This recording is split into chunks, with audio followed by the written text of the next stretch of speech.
Hi everyone, Broman Jenkins here. Today on Let's Learn, we're going to discuss something called homeopathy, or homeopathy, as I will undoubtedly refer to it numerous times throughout this episode. It's hard to do this episode because it's obviously quack science, and I try to keep an objective viewpoint, but I found this really interesting that people still follow it to this day, despite the fact that it makes no sense. It's really up there with the idea that placing crystals in certain spots around your body will actually cure you of diseases and make you feel better, or putting a magnetized wristband around your wrist will give you better strength, and all this idea. It's on the same level.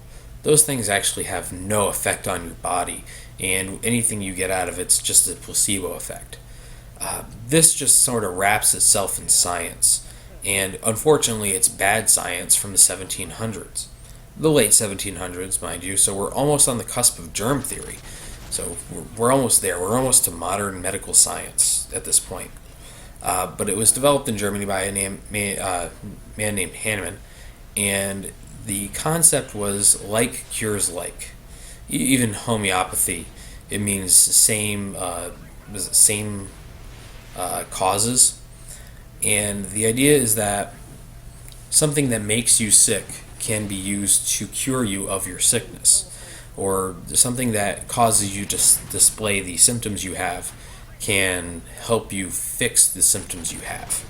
Now, to any person who's graduated the second grade, this makes absolutely no sense. But back in the 1700s, apparently you could totally get away with this and have people follow it and continue that tradition to this day, thanks to modern vaccine hysteria and the distrust towards modern medicine some people have. So, homeopathy, if I'm allowed to give you an example of something someone would do to cure something in homeopathy, say you have arsenic poisoning. So, to cure arsenic poisoning, and you went to a homeopath, they would take a 2 cubic centimeter packet of arsenic. They would pour it into 10 times that amount of water, distilled water, or water and alcohol mixture with 30% alcohol in it. They would, and I wish I was joking about this because this was considered a legitimate cure at a time, take that bottle of water and arsenic and slap it against a board, or in Hahnemann's case, a board that had a leather covering that was filled with horsehair 10 times. This is called succession, by the way. And then they would pour 2 cubic centimeters of that water into 20 more cubic centimeters of more water. They would repeat the 10 times against a board process that obviously came from some sort of children's story. And then they would repeat this process and take 2 more cubic centimeters and do the same thing over and over until they reached the correct dilution to cure you of your disease. And believe it or not, the idea was that the further diluted you got, the more potent the curative was. And that about 6 to 8 times was about the right area to cure almost anything. Now, at 6 to 8 times, you really would have to consume a very large amount of the base substance, or whatever they diluted it into at the last point, to actually consume any molecules of anything that was actually active in any of those dilutions.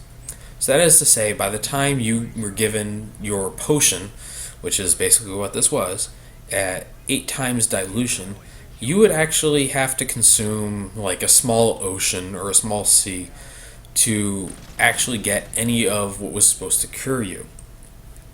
Now, this would make you say, well, they're just giving me water. You'd be correct. But, you see, in homeopathy, you believe in water memory. And what is water memory, you ask? Well, water memory is what's done through succession, the hitting of the container against a board. Water memory is what happens when you slam something into the water molecule, basically. So the water remembers the shape of this molecule and creates like a reverse impression of it or whatever. And you drink that, and your body goes, "Oh, okay, it's the opposite thing," and just filters it all out.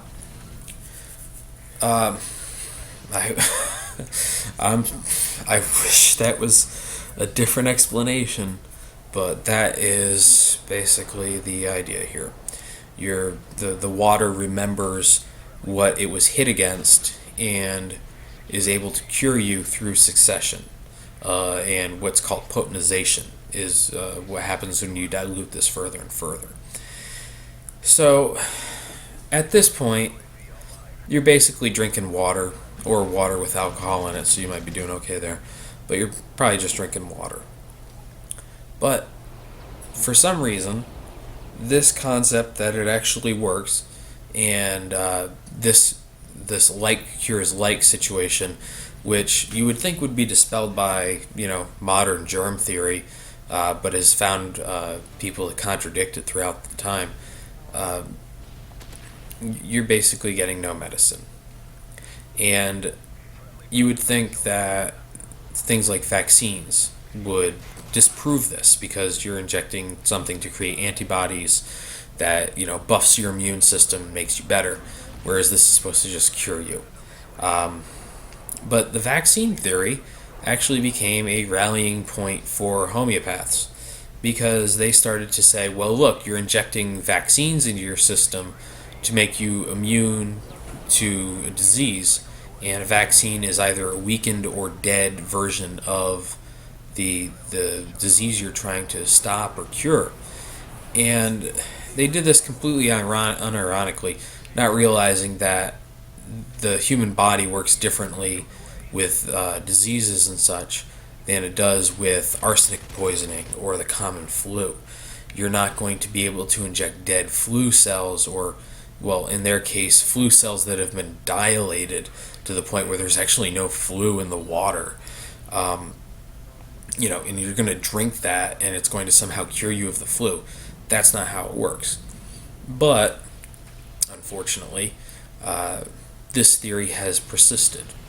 And it's actually become part of federal law. It's regulated under the FDA, or should be, anyways, because when the Food and Drug Act was initiated that created the Food and Drug Administration, one of the senators who was actually on the committee was a homeopath and decided that to give legitimacy to his method of curing things, he was going to include homeopathic drugs on the list of things the FDA had to regulate and monitor.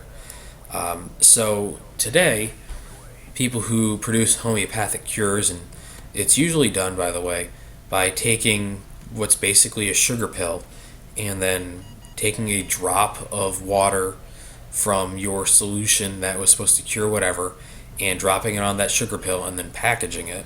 So you're just getting a sugar pill with water on it. It says FDA regulated or FDA approved drug on it. This isn't actually close because the FDA believes that you're just selling them water and sugar pills. So they don't care. As long as there's no poison in it, they're fine.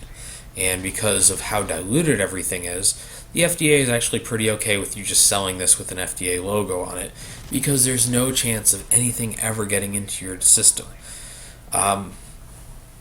But that's kind of digressing from the point.